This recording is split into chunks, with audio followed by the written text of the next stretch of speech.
Most people are stuck. They never get to build something big in life because of one thing: pride. That pride has made them assume that they should want to do everything for themselves. So if you're somebody who doesn't want to get trapped in that whole small idea, try to do everything by yourself, this episode is for you. This episode is coming out from the chapter 26 of this book called Ask Who, Not How by Stephen Bartlett. It's a great book, The Diary of a CEO. And if you can't grab a copy of this book, I would recommend highly that you listen to his podcast because he brings very great people on that podcast. So we're taught this whole idea of being self-reliant, right? This idea of you want to do everything by yourself, or you feel like nobody can do something as good as you. So what ends up happening is you're trying to figure out everything for yourself. Such an idea is actually keeping people stuck. Although I believe that there's an art to it where you are self-reliant, yet you know how to bring people together. And if you zoom out and realize that any big business, right, is a sum total of the idea and its execution. And the foundation of execution is people, is the team that has been hired. It's the quality of the people that have been hired. And later we'll discuss how Steve Jobs has nailed this thing down to the T. How he has been able to bring out only the best people to hire. It's like when you tell yourself things like nobody can do it as good as you, ask yourself, is there somebody who has done it before you? You see, all this thing comes down to is just ego. Now, deep down, I'm a person who believes that before you hire somebody, right, either try it out or figure out what that role is needed for. When you zoom out and figure out what that role is needed for, then it gives you a perspective into if the person is doing it right or not. That is the main reason for specialization, right? Where people get to specialize in one single task. Although the best formula that I have seen to work is the T-shaped formula where people are specialized and yet they know how other aspects of the business come together. Well, and if you zoom out, right, the role of almost any CEO in a big business is majorly around two or three things. One, hire a good team. Second is basically to make sure that finances are always available to manage that team. Because I mean, without finances, people don't work for free. People work for free, well, that is if the project is something that they feel is of a calling to them. And then you get to realize that if you bring multiple people together, right, that of the same energy, obviously there are other things to look out for. You get to realize that ideas move faster. The quality of ideas become better.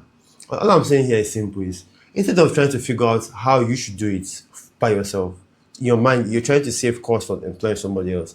Why don't you employ somebody else? Save yourself that time, save yourself that stress, and focus on how to scale the business. So think about it in anything, even though it's a relationship, and that's even the entire point of having a partner, right? You're raising a family together. You are focused on something, right?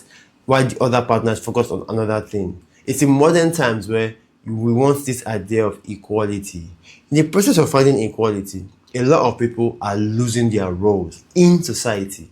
Because if you cannot find your role in just 5 to 6 people, which is a family, it is almost impossible for you to find a role when it comes to like the larger society. And speaking of the fact that a business, right, is just a group of people, whether I like it or not, a business, even though we have systems, AI coming in place, a business is just a group of people. And how I knew this is, there was a business that I managed, right? It was a hotel. And I discovered that I was able to multiply the sales in that hotel, not because I purchased any new equipment or not because I employed a new group of people. No, I used the exact same amenities in the hotel. What happened was I focused majorly on the staff. Because to be very, very frank, it's a hotel. The people that come to the hotel, they come because of the energy they received in the hotel, not because of the more comfortable bed. And obviously, things like bed has to be comfortable enough, right? Things like the bed, the amenities has to be comfortable enough. But the energy is right. People would come. And that is something that I focus on over and over again. If I'm employing somebody, if his energy does not match, if the person's energy does not match the role he's been at, that we want to put him there, we don't employ that person. Now, I'll leave you with a quote by Steve Jobs. And why this quote is very powerful is because Steve Jobs and Apple have just been a very, very interesting conversation over and over again. If you sit down to dissect the amount of things that Steve Jobs did, you'll get to realize the power, right, of accurate thinking and having the right set of principles. Steve Jobs said, I consider the most important job of someone like myself as recruiting, right? I have built a lot of my success on finding people who are truly gifted, not settling for B and C players, but really going for the A players. It doesn't make sense to hire smart people and tell them what to do. We hire smart people so they can tell us what to do.